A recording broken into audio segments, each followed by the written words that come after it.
it changed my life. The day that God gave me an understanding of the depth of his love. And I'm not trying to claim that I know all of it or that I understand all of it, but to the point that I'm able to understand it and grasp it, to what he revealed to me. I mean, I'm not kidding, there was a transformation moment in my life, and it was all about love. It was all about the personal, detailed intimacy of his love. Because up to that point in my life, I thought God was my savior and my king, and that sometimes in that he would protect, but it felt very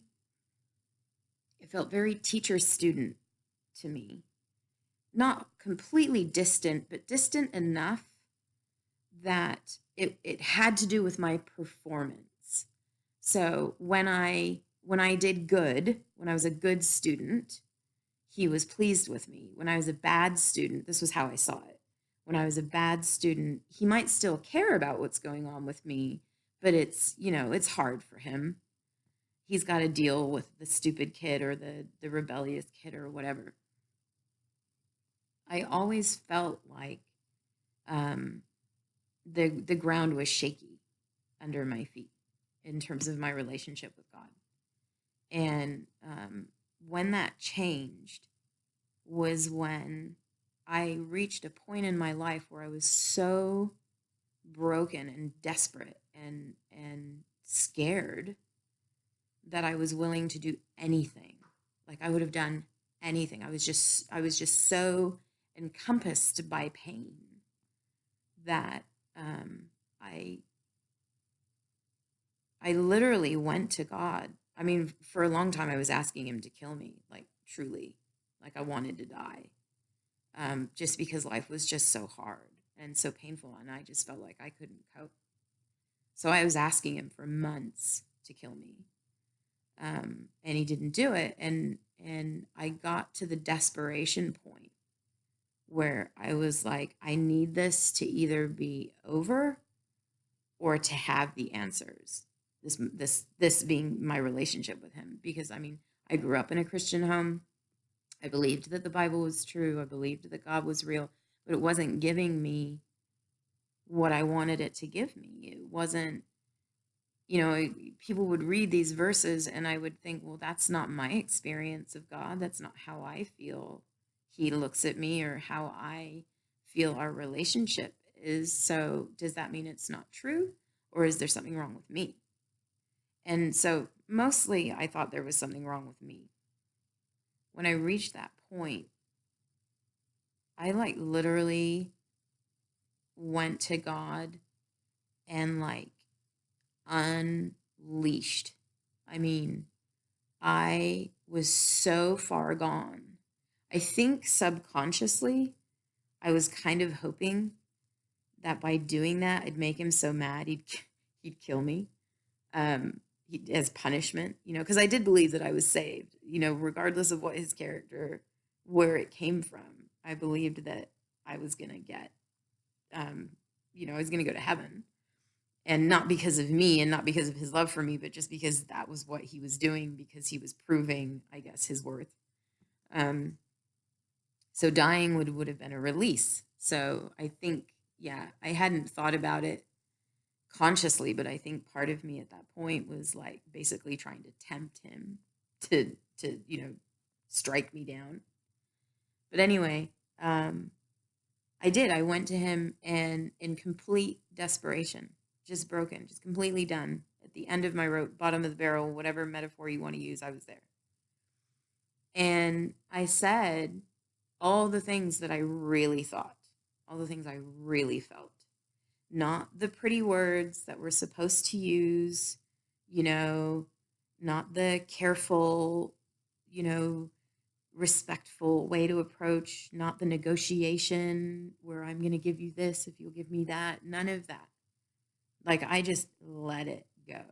I told him exactly what I thought of him, told him what I thought of this life, told him what I thought of what he had done. Because in my mind, the pain that I was experiencing, if he was truly sovereign, if he was truly a king, if he truly was the creator and had power over everything, then that was on him, because he had the power to stop all of that. So if he wasn't stopping it, it was on him. And I remember telling him that I blamed him, like, outright. This is your fault. And I told him that. And I swore at him, and I was angry, and I was scared, and all of those things. All of those feelings, they were real.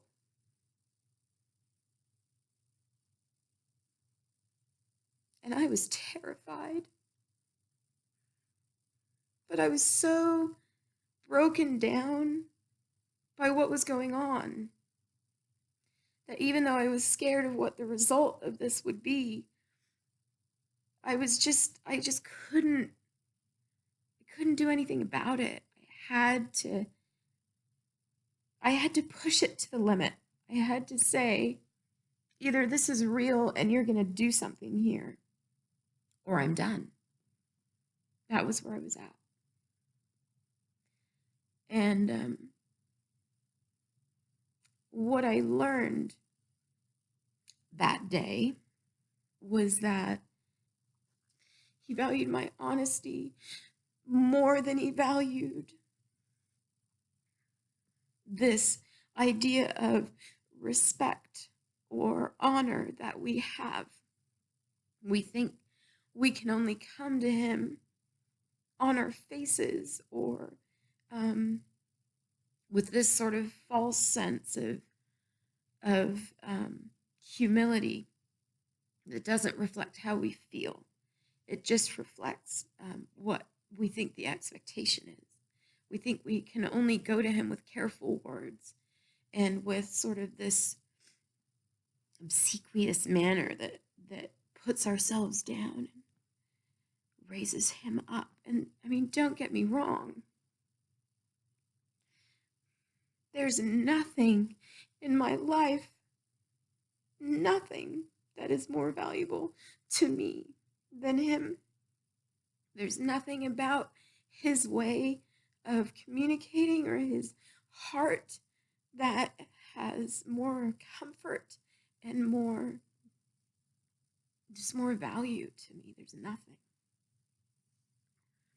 So yes, I lift him up. And yes, I absolutely want to respect him now out of gratitude. But the reality is, where I was at that time in my life, I didn't know that about him. I didn't feel that love. I didn't feel that all of those things about him were true. I hadn't connected with them. So what I felt was anger and fear and despair. And that pushed me down, pushed me down, and pushed me down until I gave up on trying to be a good student, because I had tried and tried and tried and just failed constantly. And I thought that was what he wanted. But it turns out what he wanted was just me. The beauty of a creator God is that he made me this way.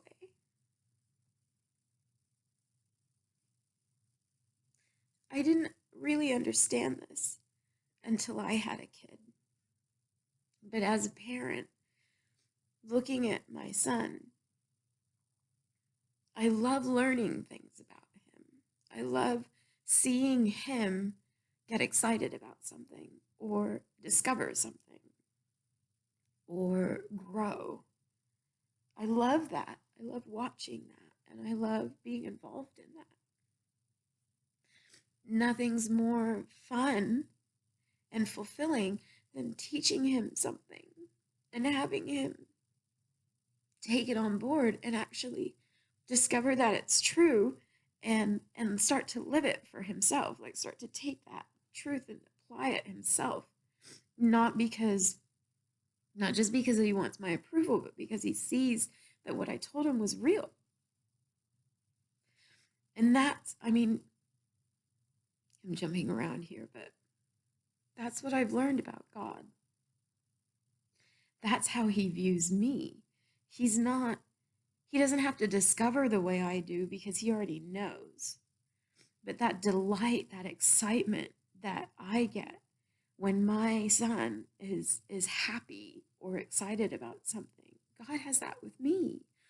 He so enjoys spending time with me, watching me learn stuff, watching me listen and take it in and roll it around and come to terms with it and start to use it. He's fulfilled and satisfied. He gets an emotional boost when I listen to him. When we teach somebody something and they start to use it, like really use it, it feels good. You know that you did that together, like you know that you were involved in that, and they're the ones now taking that and doing something with it. Like they're the ones doing that, but you know you were involved. And that's how it is with God.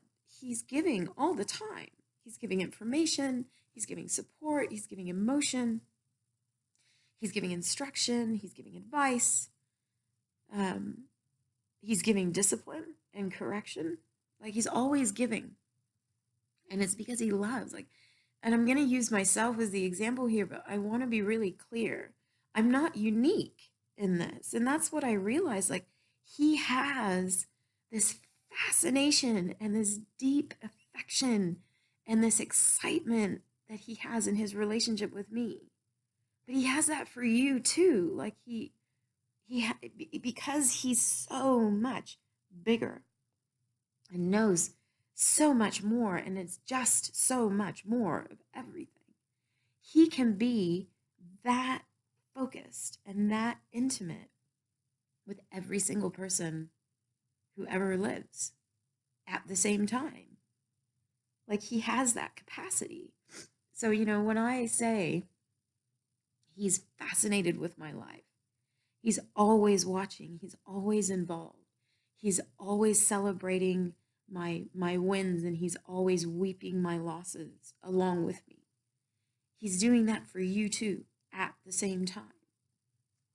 There's no limit for him. There's no restriction. Giving his attention to me does not in any way affect his attention on you.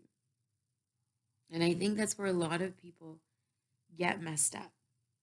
They think that, oh, well, you obviously, you have a relationship with God that satisfies you. And that's because you've got whatever. They think it's because I grew up in a Christian home, or because I did something with the Bible, or whatever they attribute it to. They think that it's unique and that they're just not that way, or it just doesn't work for them. But I can tell you what the difference is. If you're in a position where you don't feel that intimacy with God, you're not certain, absolutely no more doubts, certain of his love for you, and that it's unique and individual to you, I can tell you how to find it, because that's what everybody's missing.